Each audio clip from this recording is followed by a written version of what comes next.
There's something I find really fascinating, and that's learning about the wildly different ways people react in a sudden emergency situation. Imagine you're in a restaurant, and the main dining room is full of people. Everyone's talking, servers are buzzing around to the various tables, people are enjoying their food. Then suddenly at the table next to you, a middle-aged man clutches his chest, yells out in pain, and falls from his chair. It's pretty clear he's having a heart attack. He's still conscious and breathing, but he is clearly in distress. And what does everyone do? No doubt there will be a person who will yell out for someone to call 911. There will be people who see what's happening, and their first reaction is to quickly look around the room like they're looking for help. There might be someone who goes to the man and tries to do CPR. Incidentally, if someone is still awake and breathing, you don't need to do CPR. I can guarantee that many of the people at the nearby tables will not do anything. They're definitely going to watch and see what happens, but they won't take any action themselves. And there will be some people who will immediately get up and get away from what's going on. Their brain tells them they need to leave. I know this because I've seen it happen. And there will be some people who remain calm and try to help.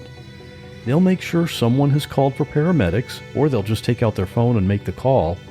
They'll get the man into a comfortable position, maybe talk to him, maybe check his pulse. These are the people you want to have around when something happens. But that's the interesting thing about this.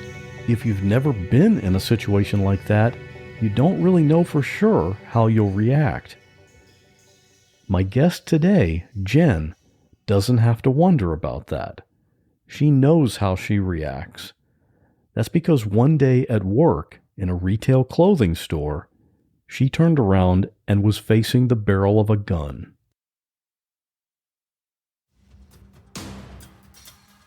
Real people in unreal situations. There is a man standing in front of me in my bedroom. My friend has been shot. I'm literally inside the river, and I'm inside my car. He had told me multiple times that he was going to set himself on fire. If you say my name or try to look at me, I'm going to kill you. And he was just sobbing. He said, Mom, tell me you're going to be okay. And I jumped on the hood of the car, and I held on. And I looked into the garage, and he was hanging from the rafters. I had somebody standing on my neck. He's better to me dead. I want him dead. I'm Scott Johnson, and this is What Was That Like?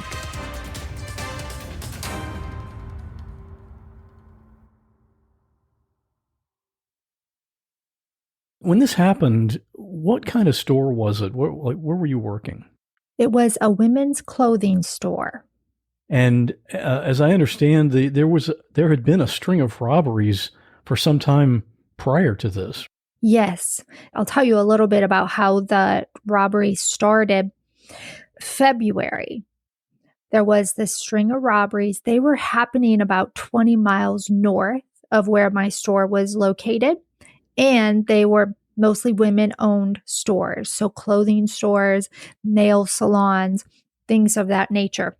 The store I worked at was a chain store, so some of our locations 20 miles north of me were hit by this robber. He did come in, ask for money, and it was reported, but at that time, he was not caught.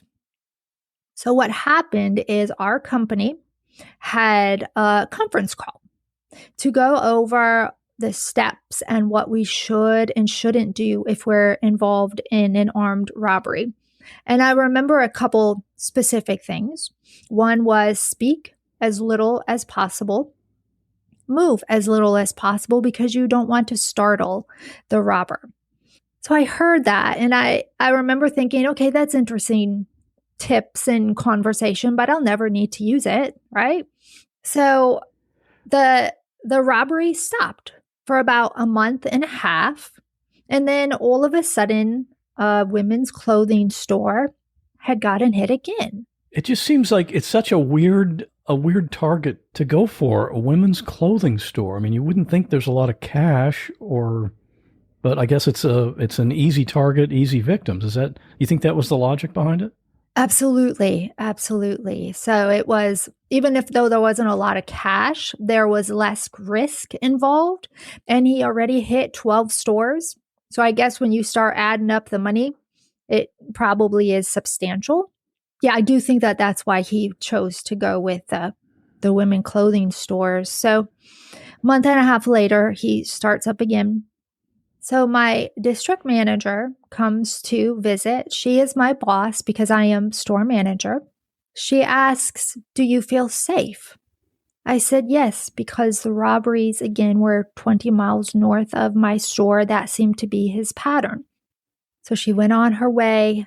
4 days later, it's a Saturday, 7 p.m., still light outside. We're in a strip center. So there are lots of stores that are next to me. Plus, there was a movie theater not far away, hotel. So it was a very busy area. I am in the fitting room section, which is in the middle of our store. I have about 4 people that I am helping. And it's a ladies' clothing store. It was close to Easter. Women are looking for dresses. I'm having fun like I always do. And I'm standing there, and behind me, I hear, "Give me your money."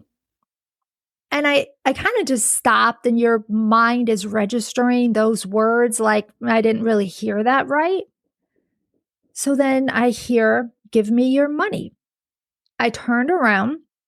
I see a gun pointed at me close enough I could touch it. I see a man in a mask, and then my eyes go back to the gun.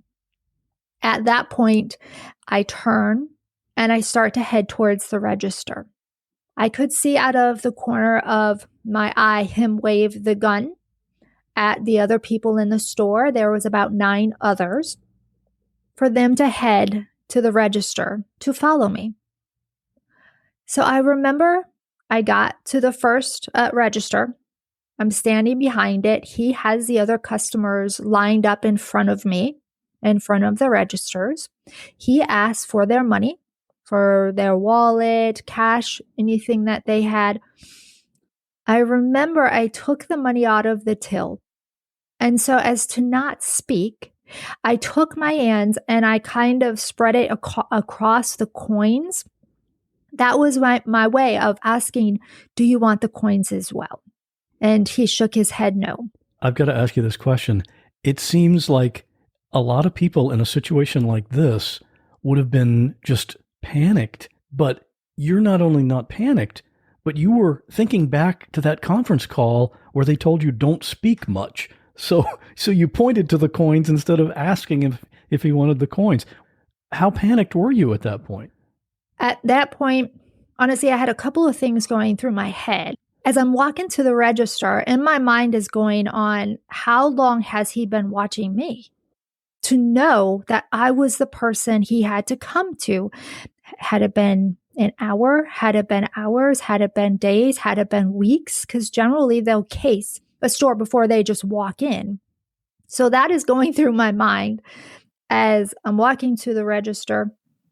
And then at the register, I wasn't panicking. But what I heard was the customers, there was praying. In fact, one of the customers shushed the other customer because they were praying out loud and they didn't want to hear any noise. So I'm watching this unfold. I clean out the other register. And at that point, I knew from history that that's all he wanted. So he looks at the back of the store where our back door was. And he asked me, "What is that?" I said, "Well, that goes to our back room, the office, and storage." He was like, "I want you to go back there." I'm thinking in my mind, okay, this is not normal. I'm thinking he has our money. So at this point, what else does he want? You're right. There are several people in this store. I had an out-of-body experience. I have children, but in that moment, I wasn't their mom. I wasn't a daughter. I wasn't an aunt. I became nobody so that I could be somebody for these people. I became their mom. I became very protective of them, these people who I may not have even spoken to, or I may have spoken to them for 5 minutes. It didn't matter. So as to protect them, and this is the point whenever I went to court that I would start to cry, but I ushered them to go in front of me because not knowing his intentions, if he was going to shoot somebody, because mind you, he's still pointing a gun at us, right? If he was going to shoot somebody, I wanted that person to be me. The customers are making their way because you have to go around a corner. So to understand, when you go through the back door, on the right is the men and women's bathroom, drinking fountains. As you go straight, you go left around a corner, and right there is where our back door is. And he asked me if it was locked. And I told him it should be, and if you push on it, an alarm will go off. He asked me, "Do you have a safe?" I said, "No, we don't." We get to the back, so we go around the corner, and now where my desk is and where there's storage. He asks again, "Do you have a safe?" And I said, "No, we don't." And I'm getting concerned because in my mind, I know I'm telling the truth. But what if he doesn't believe me? What if he thinks I'm lying or trying to hide something? All of these things are going through my mind. It's kind of crazy. I get to the back. The other customers are lined up in front of my desk. At that point, he has me pull the phone out of the wall, and he asks for our cell phones. I watch the customers give up their most prized possession. You know, our phones are like our diary. They have photos. They have everything very personal to them.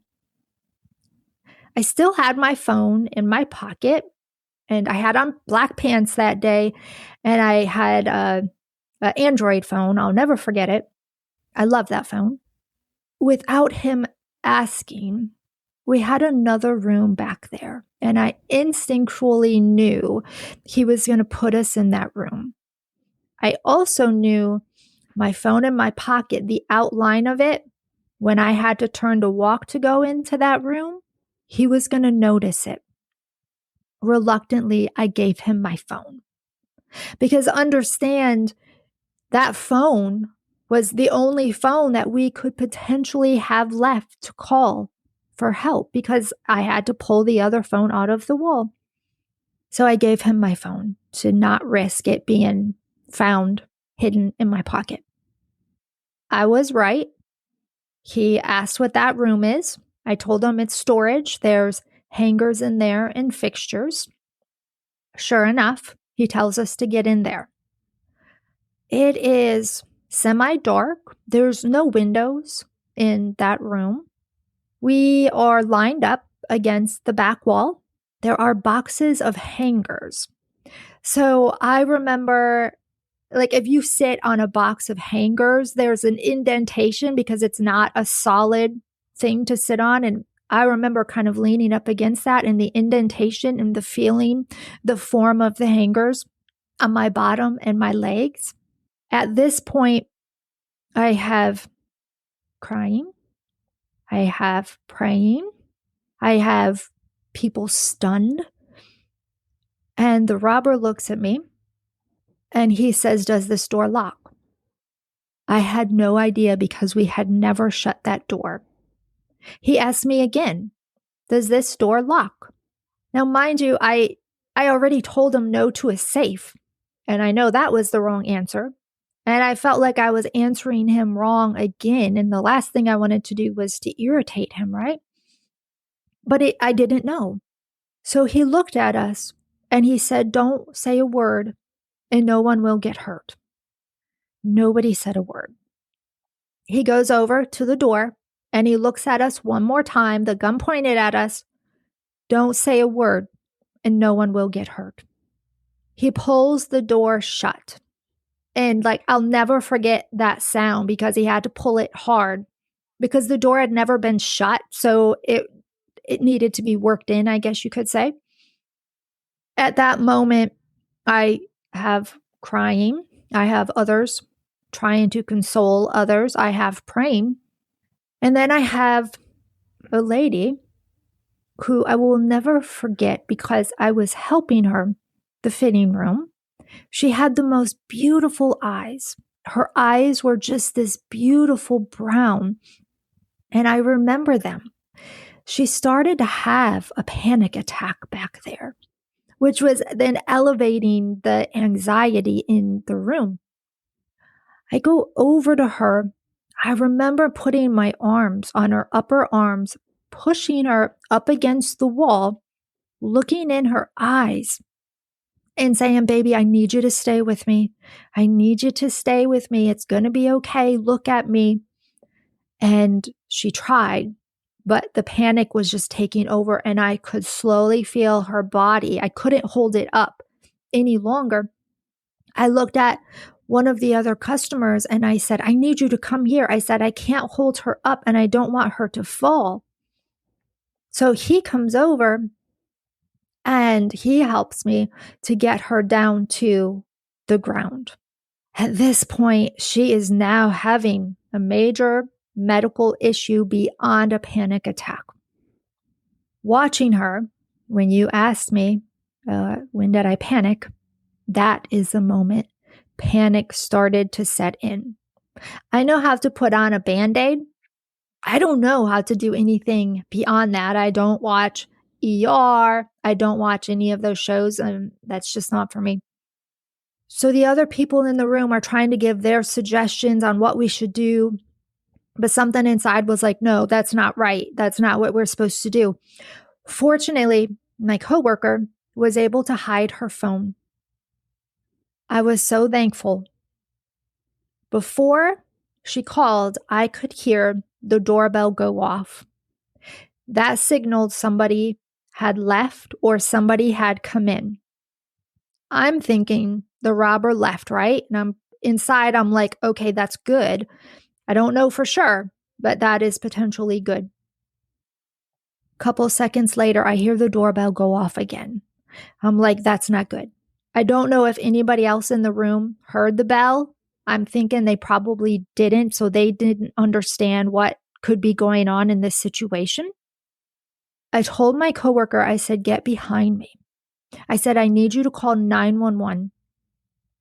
In my mind, I had her get behind me because if the robber had come back and he opened that door, I didn't want him to see her on the phone.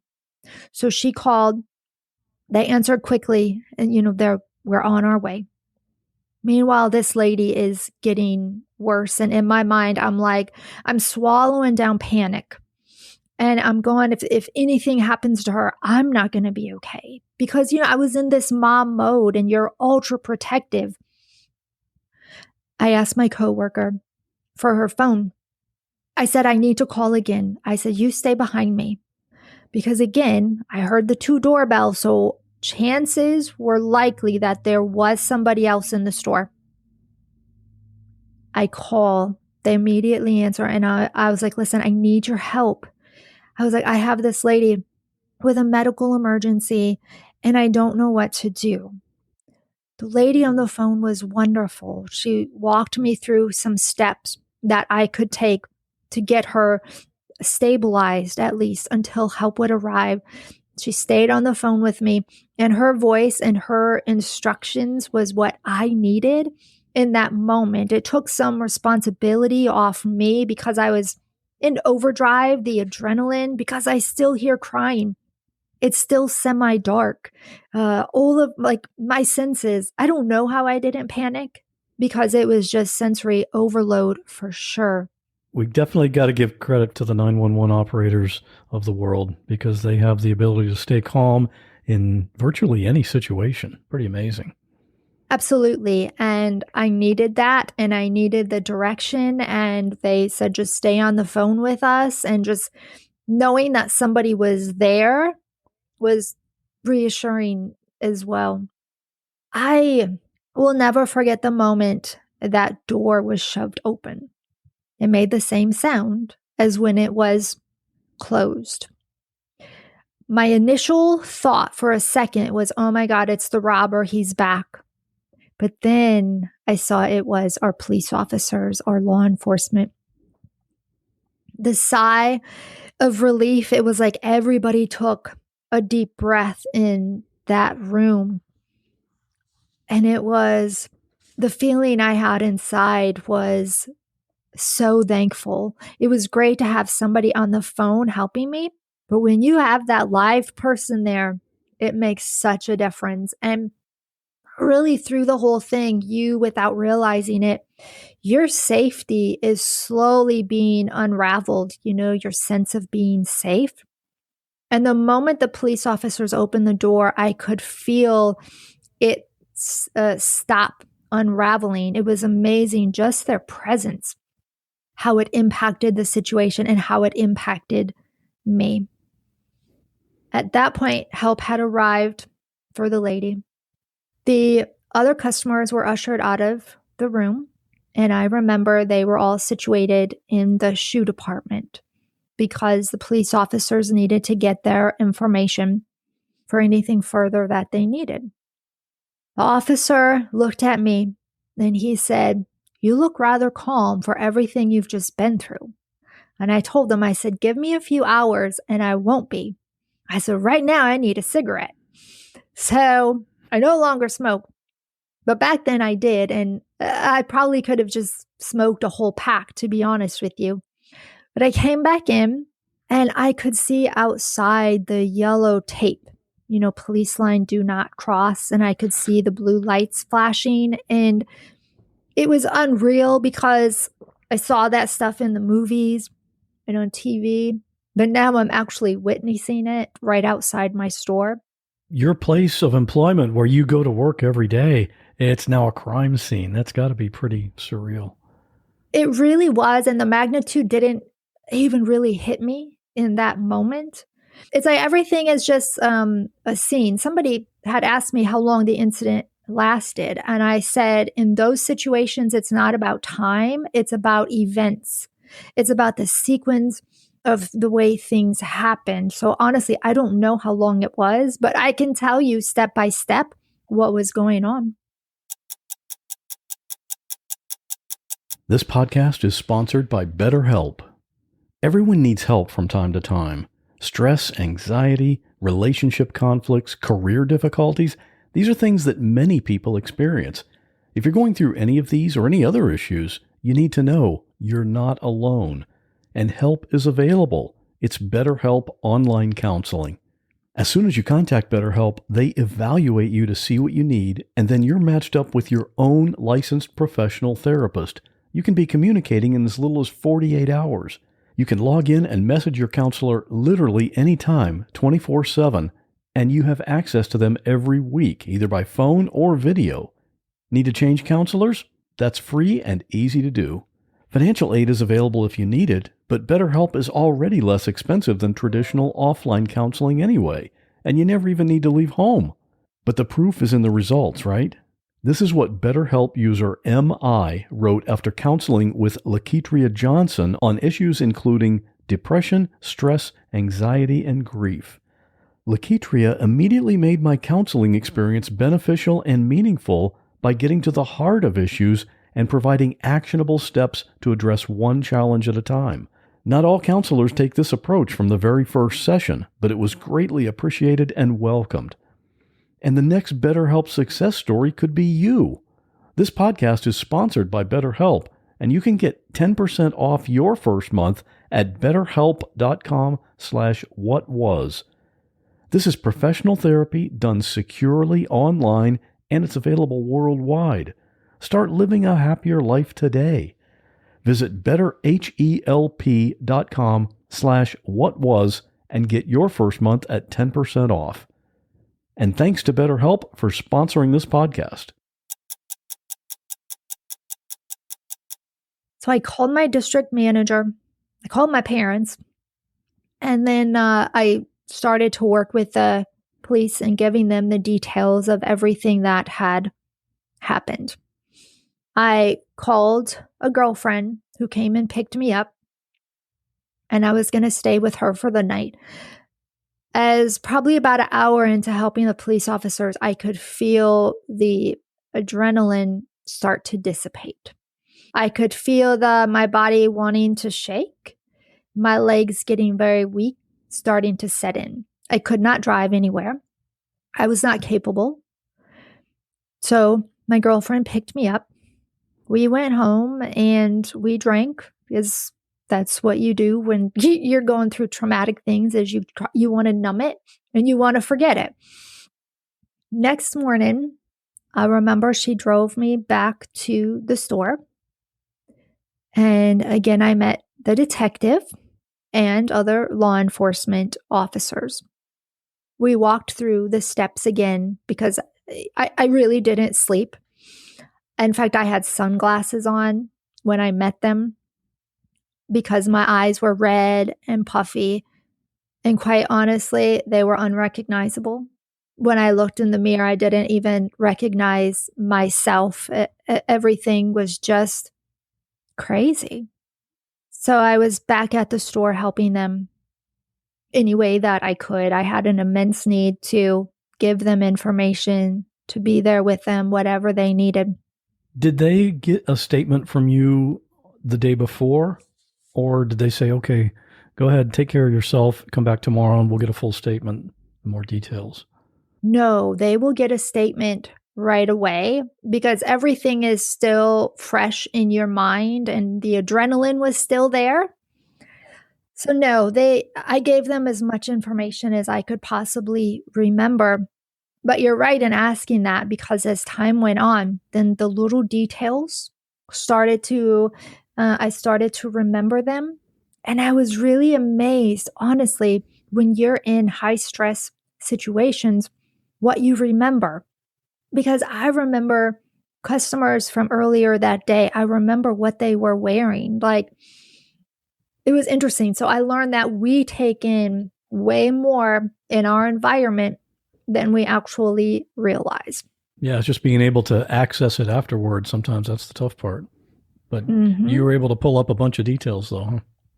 I was. And obviously, I still can. Even though I've told my story more often, I'm amazed at what I still remember. As victims turn survivors, you never forget. You never forget. You might not realize it as much, but I know as I tell my story, it gets a little bit easier. But yeah, you never forget, and it will forever affect your life, to be honest with you. Did your company give you time off work after this? I was given 10 days off. I lived by myself, so I had someone come and stay with me. And odd things happened. I guess you could say my sense of safety was not broken, it was shattered, completely shattered. I didn't feel safe anywhere. So I had someone stay with me, and I don't know why, but I could not go in my bedroom. I would not sleep in there. I got out the few things that I needed, and that was it. I don't know why I would not go in there. I had 2 cats who didn't like strangers. So I got to where, number one, I put a sliver of paper in the door jamb on the bottom. So if I came home and that paper was on the ground, I knew somebody had been in my home. I also knew if my cats weren't there, that somebody was in the house, because they were always there to greet me. So now you're probably wondering maybe why I'm taking so many safety precautions. And I didn't mention this before, but it's very important. Is other than my cell phone, he also had taken my wallet. And I didn't realize that right away. So my wallet had my current address. So now the robbers had my wallet and my cell phone, and I'm supposed to be living by myself, right? They never found my personal items. So it's floating around out there. It was very scary. So yes, within my 10 days, like you said, I did have the 10 days off. The first week I spent pretty much every day with the detectives or at the police department. About 24 hours after the robbery, I get a phone call at night or early in the morning. I'm talking like midnight, 1 o'clock in the morning.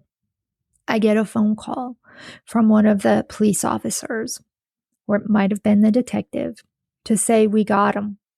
And I was so relieved.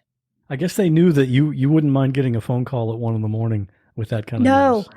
No. In fact, my first question was, does he have my phone and my wallet? And they were like, no, ma'am, we weren't able to recover that.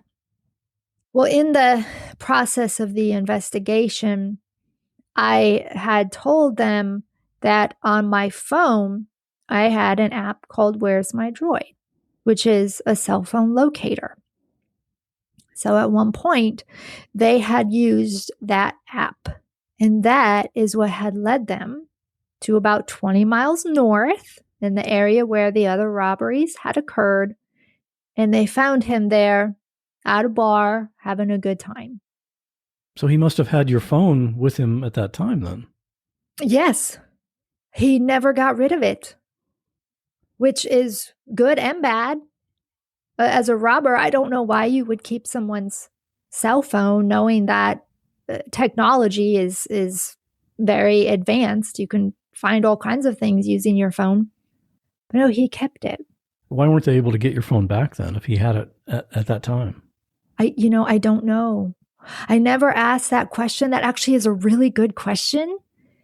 And in that moment, I didn't think of that. I think I was so relieved that they got him. But that's a really good question, and I don't have the answer to that.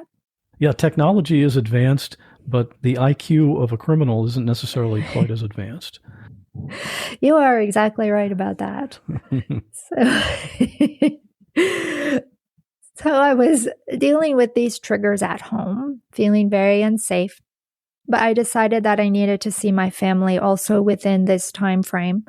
They lived a couple hours north of where I did, my brother and my sister. And I arranged to also make sure that my children were there.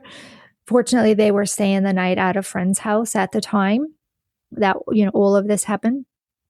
My kids, they always had play guns. I didn't have a problem with guns. I still don't have a problem with guns, to be honest with you. I grew up in very much a hunting home. So I was familiar with guns, hunter safety, all of that other stuff. But I told my children, you can't bring your guns. I was like, I can't see them. They're airsoft guns, whatever it was. Went up to my family's house, and usually we would play cards, have a good time. But all I could do was sit there on the couch. And I remember just playing Angry Birds on my phone because at that point, I had gotten a new phone. I remember behind me hearing my sister-in-law say, I don't know what to do for her. She's just sitting there. And I find that one of the challenges for victims is their family, because they don't know what to do. They want to help you, but they don't know what to do because, quite frankly, the victim doesn't know what they need. Their world is so turned upside that they, I guess, just being quiet and being distracted by this electronic game was all I could handle at this time. I needed their presence. So I think it's really important that families know that presence, just the presence, is important. And we don't necessarily need you to fix anything in that moment. But I remember that was kind of hard for them because I wasn't the normal Jen that they were used to, and they didn't know how to handle it. But we made it through it. It's okay. In the meantime, after the robber, they caught the driver as well. I had never seen the driver, but I ended up having to go to jury trial for him. I had never been in front of a jury. I had never been in a courtroom, nothing. And for me, that was a shocking, traumatic situation. What was traumatic about being in the courtroom? All I knew was what you see on TV. But I had to, you get up on this stand, you have 10 strangers looking at you, listening to your words. You have someone looking at you in the courtroom who I've never seen. They just wanted to know the trauma as an accomplice, what he had done to me. But what also I didn't realize is that when I went into the courtroom, his family was there. His friends were there. All of a sudden, a new fear set in of, oh my gosh, they know what I look like. They know what I drive. They could follow me home. So that was really tough because even if I started to get a sliver of feeling safe back, it was now gone again. And this new fear came in that I had to deal with. And I asked the law enforcement, I said, what if they follow me home? And they're like, the chances of that happening is very slim. It's just not something they tend to do. But in the back of my mind, I'm thinking, well, I didn't think I'd get robbed either. So, I wasn't trying to beat the odds or anything like that. So that was really interesting. That was a whole new step to this process. I start therapy. Mind you, this is still going within the 10 days. I start therapy. And that was very helpful. I don't remember a lot of my conversation with him, but I've always been an advocate of therapy anyway. I think if you deal with people, you need therapy. It's really helpful in building relationships and learning how to cope with things because we're all different. My 10 days are up and I was expected back to work. My therapist said, no, you are not ready. But I told him, I said, I have to go. I have to try because I am one of those people where I don't stop halfway down a road and wonder what if the rest of my life. I have to go to the stop sign and no. So I went back to work. It was very weird to walk in, especially into the back room. I kind of stood there and it was like light bulbs going off, different triggers of just things I remember standing in front of my desk, the phone that was pulled out of the wall, hearing that door be pulled shut that had never been shut before. I would not go into the room with the hangers where we were left. I wouldn't go in there and I never did. I remember we had a conference call led by my district manager, and she asked me how I was. I said, I don't think I'm okay. And she said, well, you're going to have to figure it out because this is the busiest time of the year. I understood that because it was business. She still has a business to run and numbers to make and all of these other things. What was really hard for me is I was a very accomplished manager. I was successful. I had a huge impact on the district, numbers and performance, things of that nature. It was fun. I was a media spokesperson for the local market, so I really enjoyed that. So as I'm sitting here having this conversation with my district manager and admitting that maybe I can't do this or maybe I can't do it right now, brought about feelings of inadequacy, weakness. I felt like I just saved these people's lives and you're just going to discard me. So all of it, now it's a new feeling that I'm trying to process as well. Yeah, it sounds like your work performance was almost a big part of your identity, and now you seem to be losing that as well. That's got to be pretty tough. You're exactly right about that. It was very much a part of my identity. I thrived at my job. I enjoyed working with people, training, development. I was only with the company a couple of months, and then they gave me my own store. I got credit card signups like no other, really known for that. I would teach classes on it over conference calls. So it was very much my identity, very much my success, my title, all of those things. So I get up from the desk after my conference call, and I go to head out to the sales floor. All of these thoughts going through my mind. I can feel myself kind of anxiety trying to set in, right? I start to come out of the back room and I stop because there's a man right there. You'd think after being on my computer all day that I'd give my eyes a break when it's time for bed. But no, that's when I use my iPad for an hour or so of Netflix each night. So my eyes are exposed to blue light for many hours throughout the day and into the evening. Maybe in the future our eyes will be okay with that, but right now that can be quite a strain. But for me, it's not a big deal, because a while back I discovered Felix gray glasses, and they filter out that blue light. You've probably heard about blue light glasses. Maybe your local drugstore even has some of those cheap ones. Those are usually just clear lenses with an added coating. Maybe you've even tried those. But you need to experience the difference with Felix gray glasses. Rather than just adding the blue light filtering as an afterthought, Felix gray includes it as part of the manufacturing process of the lens. That means my glasses filter out 15 times more blue light, and that makes a huge difference. The ones I wear are readers, and the particular style name is Carver. They are really light and comfortable, and I can't tell you how many times I've gotten up from my computer and I'm in the other room before I remember I'm still wearing them. They have lots of styles and colors to choose from, and when you order yours, there's no risk because every single pair comes with a 30-day money-back guarantee. So you know what time it is? It's time to treat yourself to a pair of glasses made for the 21st century and designed for modern, hard-working eyes. You've got nothing to lose except eye strain. Go to felixgrayglasses.com/what and get yourself a pair of the best blue light glasses on the market. That's FELIXGRAY glasses.com/what.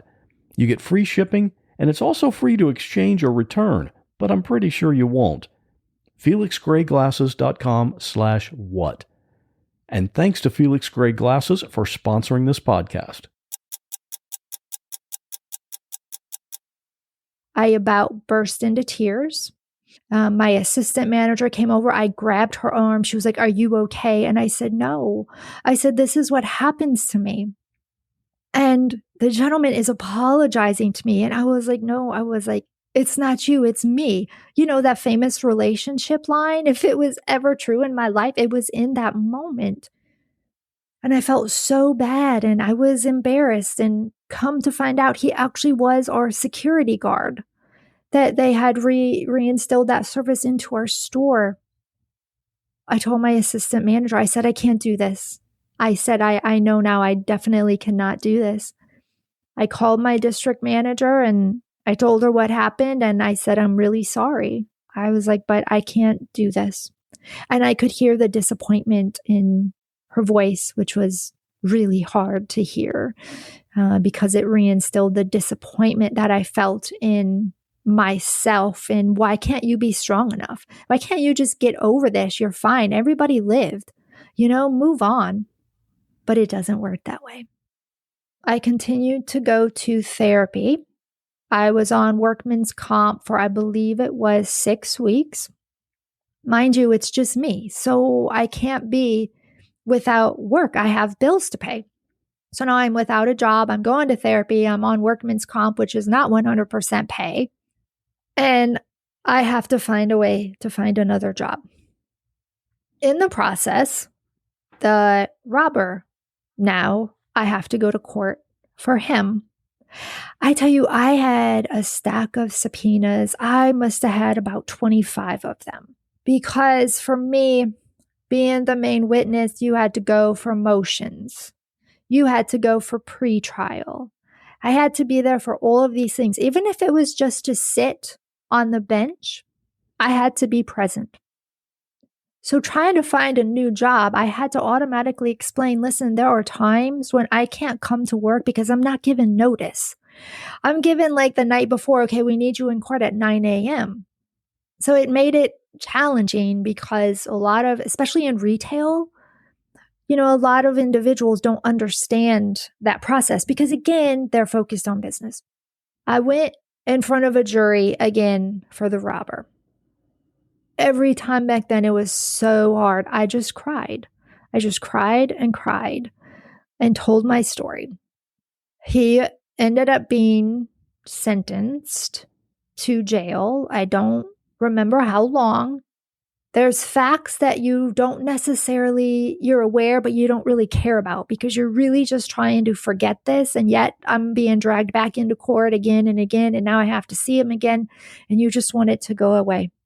So I knew he was sent to jail. And in my mind, I'm like, okay, that's fine. I was starting to feel safe again and work through all of those feelings. I ended up finding another job, which was good. It was a little bit further away in my same field. So that worked out fine. About 2 years later, when I thought this was all over and I thought I had dealt with the emotional trauma, I had moved a couple hours north, so I wasn't even in the same area, kind of wanting to start over, right? I get a phone call. I'll never forget where I was standing. The phone call comes through and it's, we need you to come to federal court. And I told the lady, I said, I can't. I said, I can't. And I started to cry and she was like, I'm sorry, but you're going to have to come. Everything came flooding back and all I could do was cry. I went home. It was about a month later that court date was scheduled. It was an hour and a half away. So I drove there. And I remember this was the first time that all of us had been together. All of us victims were in this room. So everybody in the store that was in the store at the time was attending this court session? Yes, we were all called into federal court, but it was a very serious situation because he had multiple robberies in multiple counties. So this was not that anything is simple, but this was not just one store in one county. Like there were several things involved and this was not his first crime. So what was it like seeing all those people again, the people that you had been through this traumatic experience with? Actually, I was thankful to see them because the one thing that I thought of all the time is I wanted to thank them. I wanted to thank them for trusting me to not react. One of them could have wanted to be a hero. Anything could have happened in that scenario when you're dealing with that many people. And I looked at them and I just said, thank you. And I was so thankful for that opportunity. And then they went around the room and they wanted to compensate us for our mileage and whatnot. The lady came to me and I just started to cry. And I said, ma'am, I just want you to leave me alone. I said, I don't want your money. I said, I don't want anything. I just want you to leave me alone. And that was hard because I was the only one crying there amongst the other victims turned survivors. This courtroom was very different. It was much darker. There were more people. It was bigger. I remember walking down the aisle and getting in my little box. I had the judge, once I was sitting, I had the judge on my left and I had the robber right in front of me. He had on glasses now, and the jury was also on my left. I started to be asked questions and I asked for Kleenex because I just cried. And I remember that Kleenex ended up being a ball almost disintegrating in my hand because I tried to wipe up the tears and they finally brought me some water to speak so I could speak as well. The toughest thing about that is they tried to tear apart my character. And as soon as they started to do that, the person who was assigned to defend us stood up and said, no, we're not going to do this. That's not fair. So it was stopped. And I'm really glad. What a victim goes through, there were times, and I'm just going to be honest, but there were times where I wish I didn't know the robber. I wish I didn't see him. I wish all of those things, because going to court was harder than I think going through the whole incident. The incident lasted, let's just say, minutes. But court now, I'm up to 2 years. You keep ripping open the same wound. Exactly. And I had to see him. I don't want to see him. I finish day 1 of being in front of the jury.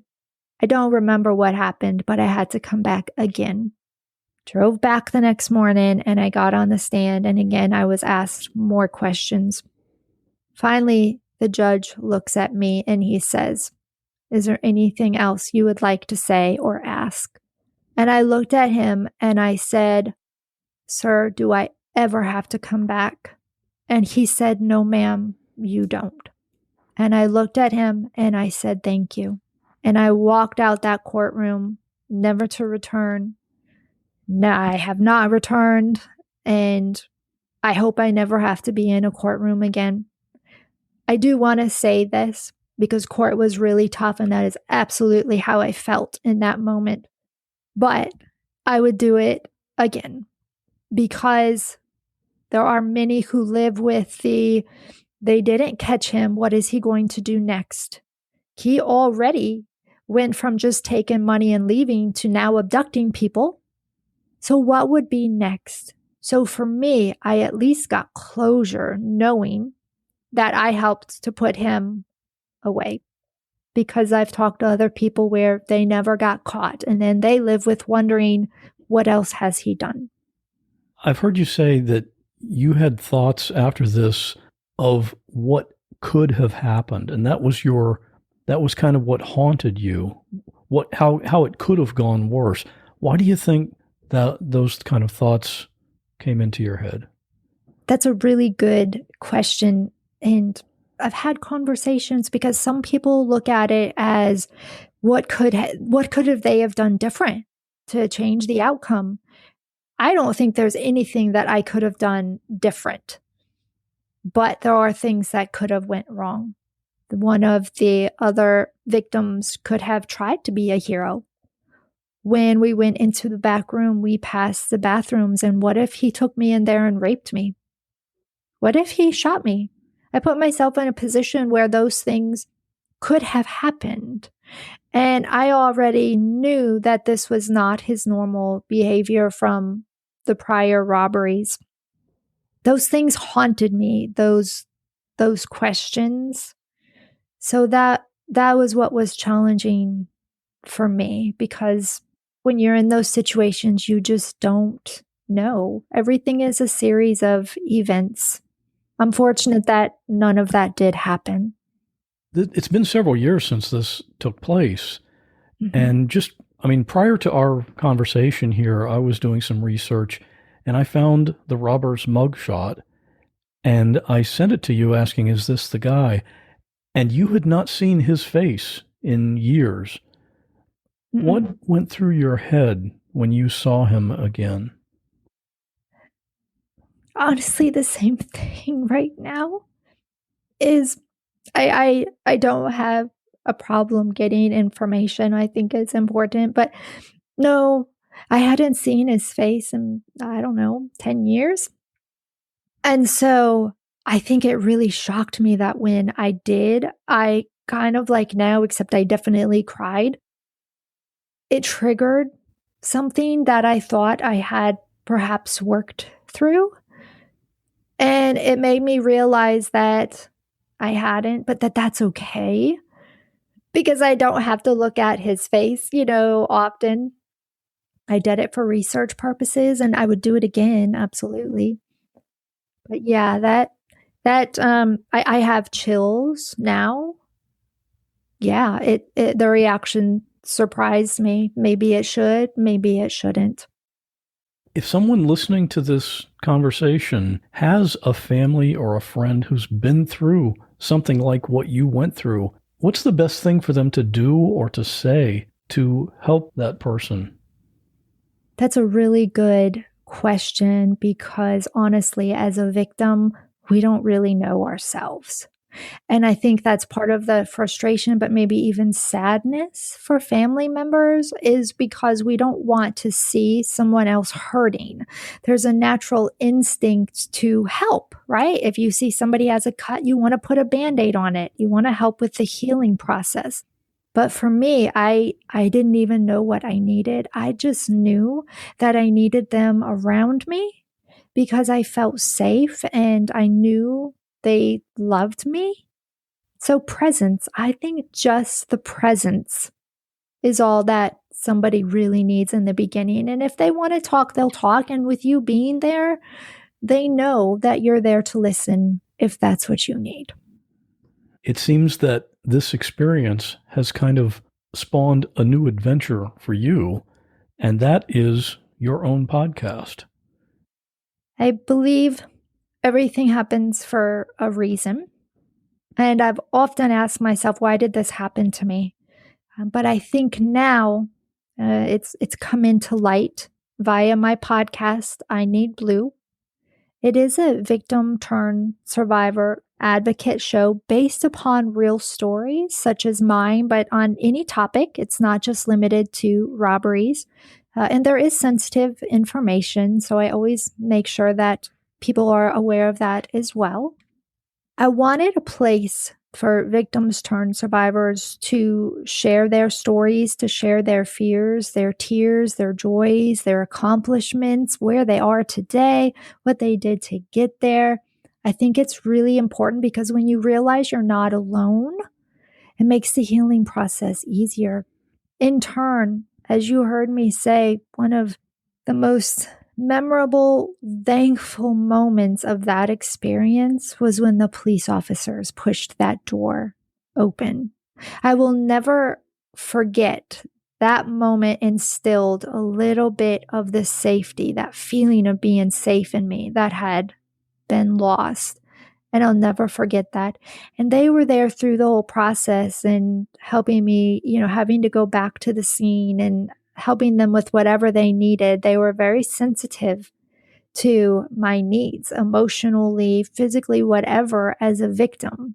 So they were very patient and empathetic and helpful. And I really feel that side of what they do needs to be told because not everybody goes through this experience. And until you do, you don't understand and you don't appreciate it. So thank you to them. And that's why you named the podcast I Need Blue, blue indicating law enforcement. And so where can people find this show? Do you have a website? I do. It's www.ineedblue.net. ineedblue.net. And if people like hearing the story that you just told, you're going to have some similar stories on that. And I know my audience loves hearing firsthand true stories.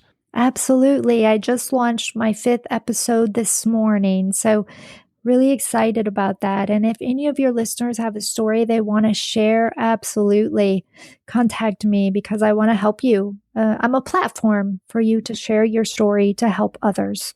And we'll have links to all of that in the show notes for this episode. And Jen, thanks again. Oh, you're so welcome. Thank you for helping me share my story. If you liked Jen's story, there's another episode of this podcast that you might also enjoy. The guest was a young man named Joey. He was working delivering pizzas, and he ended up saving a woman who was being held hostage. Here's a short clip from that story. So I gave him the food, and then at one point he just kind of grabbed the box and then opened it up just to make sure the toppings were right. And she's like, hey, is this, and he was asking the woman he was with, like, is this what you ordered? She's like, yeah, that's what I ordered. And then I just happened to look up at her. And while he was kind of looking down at the pizza, that's when I noticed that she had a black eye on her, I believe it was her left eye. And she pointed to it. and she mouthed "help me" to me. Like, she didn't actually say it. She just wanted for me to see that she needed help without vocally saying it so he wouldn't hear. That episode is called Joey Prevented a Kidnapping, and it's at whatwasthatlike.com/10 because it was episode number 10 of this podcast. Thanks to listeners like you. Yeah, I'm talking to you. This podcast continues to grow. At this point, each episode has tens of thousands of listeners just in the first 30 days of being published. And we're on our way to making that hundreds of thousands of listeners for each episode. One thing that's happened with the growth of the audience is that I have a lot of listeners who discover the show, they listen to all the past episodes, and then they think, hey, I have a story that might be good for the podcast. So they go to the website and click on Submit Your Story, and they tell me what happened. And I love that. So if you're thinking about maybe sending in a story, I wanted to let you know about a few types of stories that I typically don't cover, and a few stories that I'm actually looking for right now. The ones I usually have to decline are mostly in 3 areas. Number 1, anything to do with the paranormal. There are lots of podcasts doing those stories, so I leave that to them. Number 2, stories that are mostly medical related.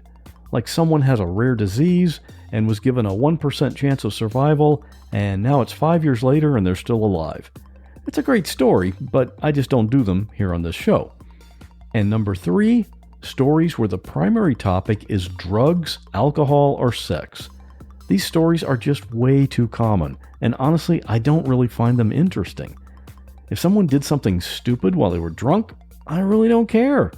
I mean, you've seen the kind of stories I do on this podcast. A story about being drunk or high, it just wouldn't really fit in.